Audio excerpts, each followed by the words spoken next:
Hello beer tubers and welcome to another beer review with me, Peter, the Master of Hobbits, today doing another brewery showcase on a fairly new Danish brewery, aka Too Old to Die Young brewing company. Just to have the full name out there. I already tried to do one video on their Bigfoot Goes Beer Shopping, but when they were canning this beer, they had a little bit of problems with oxidation. They didn't know until after canning.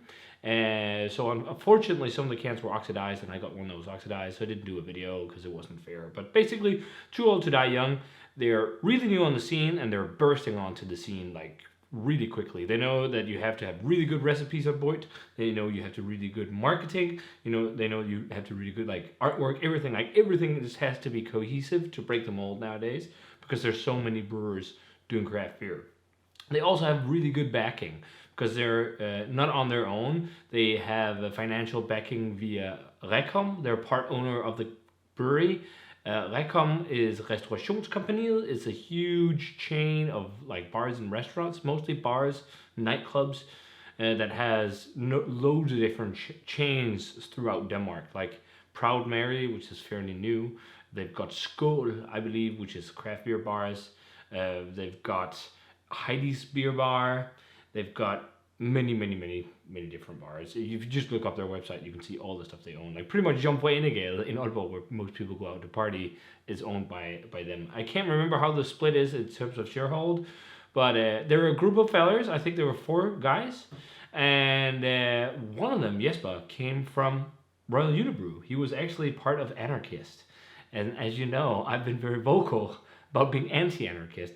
But he actually decided to quit his job and go focus on making a craft brewery with this investor and also a group of talented individuals, which is really cool. Like, this has apparently been a project for a long time, and he decided to go on it on his own and with some other people instead of sticking around with Royal. So that's really cool. Like that's all in. I really love that. Like seeing people breaking from the macro mold and trying to do their own thing. It's like with Opus. One of the head brewers there and owners was part of Carlsberg before starting Opus. Just think Mitch Steele in the States before going to Stone. He was part of Budweiser. So like, I really like that, like leaving the big guys to go brew with the little guys. But that being said, they're doing some really cool things. I've had a couple of their beers on draft. I mean, because they have great financial backing, everything is on point from the beginning. And they have already have, I think, how long have they been in operation? Not even a year, or is it a year?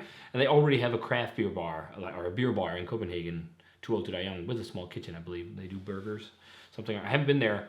It's been a while since I've actually had time to do things in Copenhagen other than going for work-related things. But, yeah, so they got a load of stuff going on. They're situated in the south of Denmark in Sønderborg, in a small brewery that they took over with a Schultz system, that they had to really repurpose and do a lot of things because it was really worn down. So they're brewing down there now and they're doing a lot of stuff. The first beer we're going to be trying is actually contract brewed. The others are from the brewery. And this one is contract brewed at that's Sønderborg, I believe, right? I think something like that. A huge, big brewery that does a lot of contract work for brewers. And also like supermarket chains and whatnot. But that fits kind of the beer type they decided to go for making there. And I think the first few beers they did were brewed there before they got their own system up and running. But let's stop talking about all this stuff and start checking out some beers, because I know these guys are getting quite popular and a lot of people love their stuff. So I'm looking forward to trying some beers. So I got these, and I got these because these were the one I could find that sounded nice and fresh, fairly fresh. Besides this one, I think this one might actually have been part of the first bottlings, but it's a lager. It's been, hopefully, it's going to last. So this is Party Crasher, and this is a lime-infused Pilsner. It's 4.5%. They've also done a straight, like, German Pils, and it's infused with citra hops and lime zest and organic lime juice. So let's check this one out. It's quite hazy. All the beers say they have natural sediment in the bottom of the bottle, so pour carefully. They've been standing in the fridge for about 24 hours, so they maybe would have cleared up if it stood for a bit longer. But looks, quite hazy for a Pilsner, but otherwise nice golden yellow, white head. Let's check out the aroma on Party Crasher. Really limey, lime zest. It really dominates the aroma. It's almost like a little bit like margarita-like, or cleaning solution, but lime can go that way sometimes. Yeah, it's very like Mexican inspired esque. It's really margarita like. It smells more so than lime and margarita than really lager. I think this could have been fun with like even tequila in it or something, or tequila aging, just because it screams something like that. That there is a touch of breadiness, but the lime really dominates. But let's check it out. Cheers.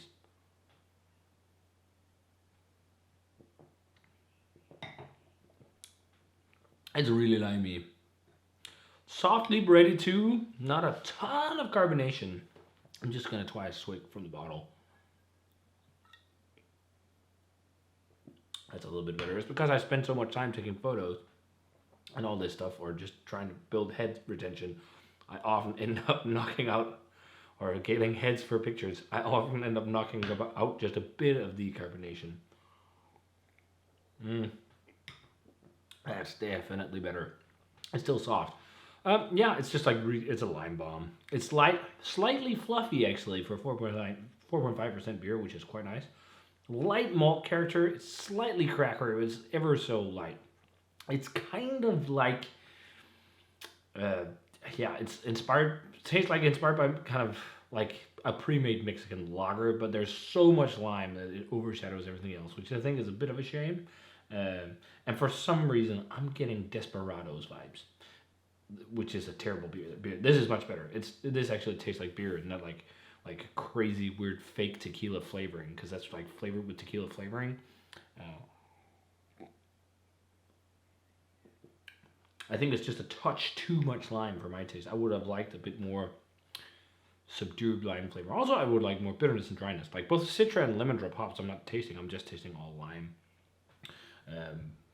But hey, you could crush loads of that. Like if you had a 12 pack or a 6 pack or whatever, it would be gone quite quickly. If you're having a summer party or something like that, it's quite all right. So let's move on to the next beer. This is Electric Sweatpants. I love that name. And also the artwork. So it's a no-coast IPA, and that's a fairly new phenomenon, I believe. It's pretty much where you make a hazy beer that doesn't fall into West or East Coast. It's somewhere in between, and people call it no-coast. In California, like Highland Park, they're calling them hazy West Coast IPAs. So I guess it depends on process. I think often at times when you do these hazies, it's also like you're doing a hazy IPA, but it might be a touch too bitter for you to want to call it a hazy IPA. So you call it a no coast, and I think it also goes the other way around. Like in terms of you make a hazy IPA, it's maybe not juicy enough and whatnot, so you call it no coast. I'm not entirely sure, but or some people also try to do it and make like bitter West Coast IPAs. But that's how it is with craft beer. So like everyone is making up terms. So like they call it either no coast or they call it hazy West Coast or whatever they want to call it. Like we're calling at where I work, we're calling our like very hop centric and bright. And like really like modern West Coast IPAs. That's kind of like what I call new school West Coast IPA on the channel. We're just calling them modern West Coast IPAs, just so people don't have the association with like cloying sticky malt and pine resin, because they're more about bright tropical hop flavors.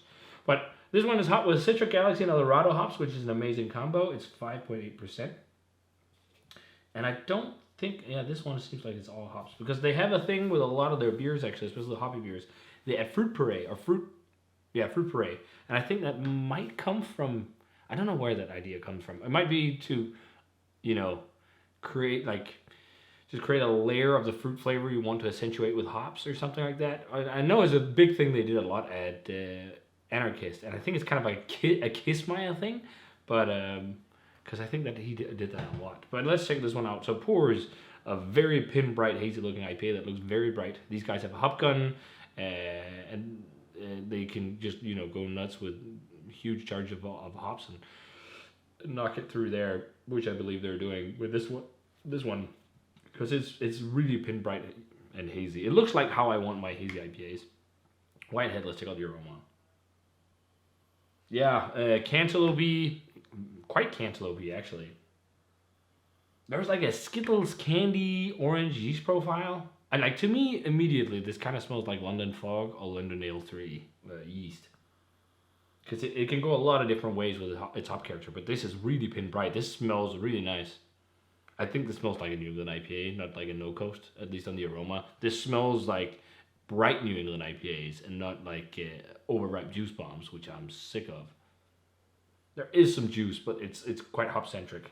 It's not like biting on your tongue or anything, but it's definitely there. Galaxy is really forward, which is interesting. There's also a touch of mango, but also big time passion fruit. Not so much dankness, maybe a touch, but it smells pretty good. Let's try it. Cheers.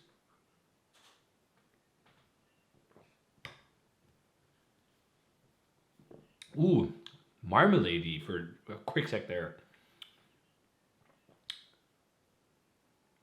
It's towards something that's quite pinbright and saturated. It's less bitter than I expected as well. I do think it tastes like a New England IPA, but just like a really, like a bright one, but just not with like crazy amounts of depth, really. It's just, it's very flat. Like there's a burst of hop flavor, and then it finishes. But a really nice, amount of hop flavor.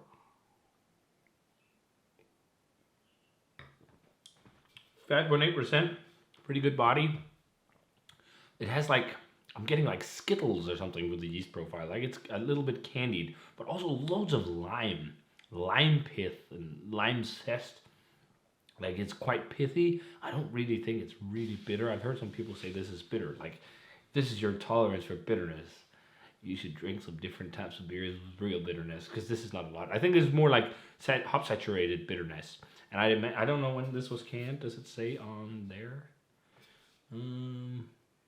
Doesn't look like. There's a best before date, or that was supposed to be, but it's not for some reason stamped on this. But I don't know when they released this, so maybe it's died down. But it tastes like a beer that could have had a lot of hop saturation and biting hop flavor. And I'm sure at the bottom of the can you'll see yellow sludge.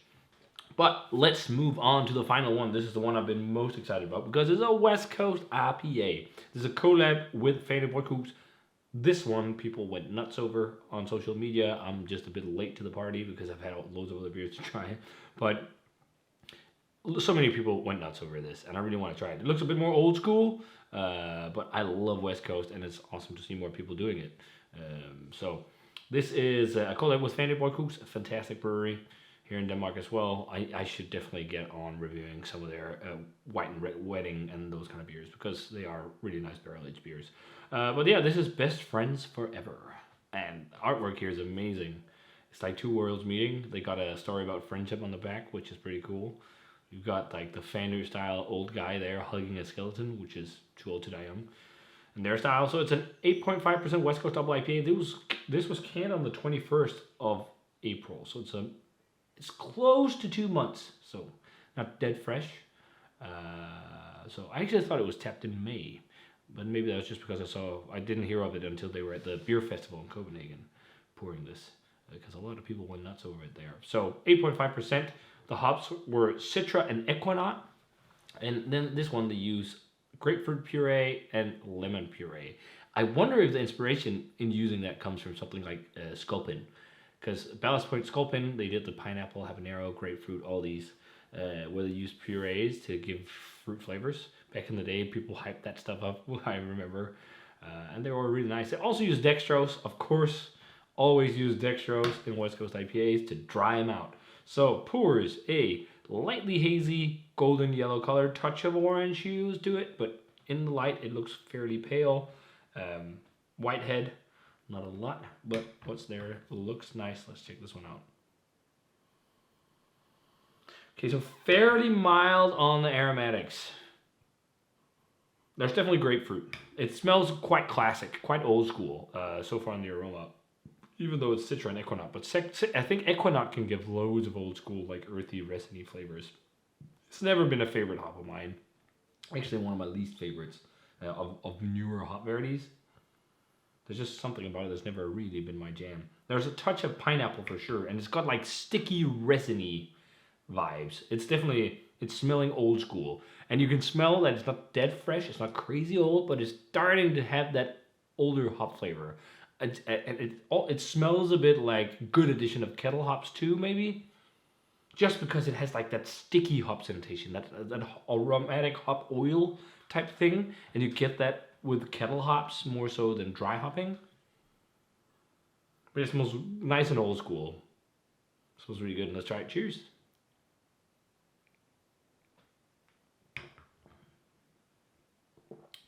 Really old school. Really old school West Coast. But really good. Really good old school West Coast. I think it's a touch too sweet for me. I actually would want it drier than this. Yeah, I mean, I get you want to be careful with the dextrose because you don't want to dry it out so much, like it's bone dry. You still want some body, but I actually prefer bone dry. Uh, there is a good amount of dryness. It helped putting a bit more in the can, or in the glass, just for a bit more carbonation as well. Because again, the glasses had been standing a bit, but this is actually the least carbonated of the bunch. Also lightly hazy. It's not crystal clear. It's really nice. There's definitely some breadiness to it, some crusty baked bread. It's not like big caramel malt flavor. It's really interesting with beers like this. Because West Coast IPAs, I see so many times people talk about caramel. And a lot of really bright West Coast IPAs, like something like this, it could be that there's a touch of caramel malt in there. But often it's just like a little bit of dextrine malt or Cara Pils. And if you're able to taste like caramel, like because of that, it's pretty impressive because it's like one of the lightest caramel malts. Really, it's a dextrine malt. It has dextrines. It gives body, not so much caramelized flavor. So it adjusts color, and I think that's where the thing, like, people get caramel in their mind. They get sweetness, and they get that kind of darker orange amber color. They think caramel. You know, because to me it's not really per se hefty on caramel. I think it's also more like a hop thing. Because I know some hops can give caramel type flavors, especially when they're used hot.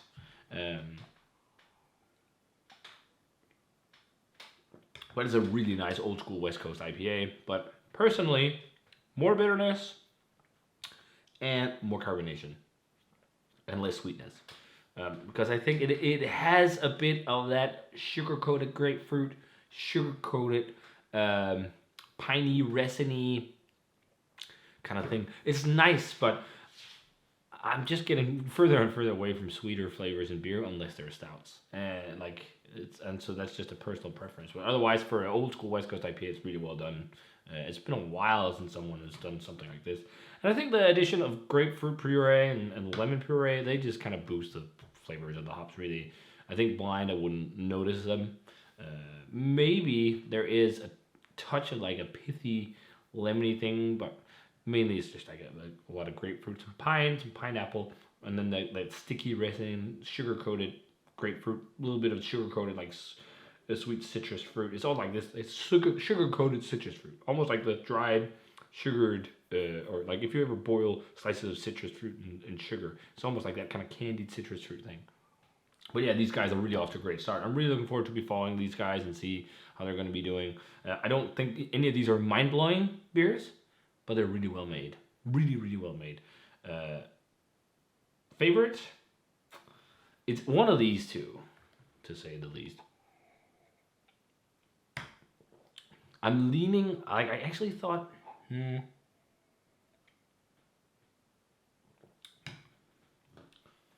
I think the West Coaster, but let's just have a sip of each.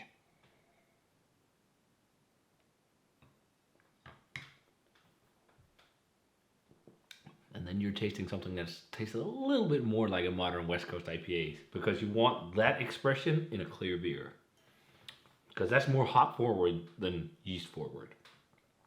And that's what like the Slice guys and all that's doing. That is... So this is the best combo. That's the best of both worlds. That really works. It gives more bitterness and body to this as well. So ratings. They're really good beers. My favorite, the West Coaster.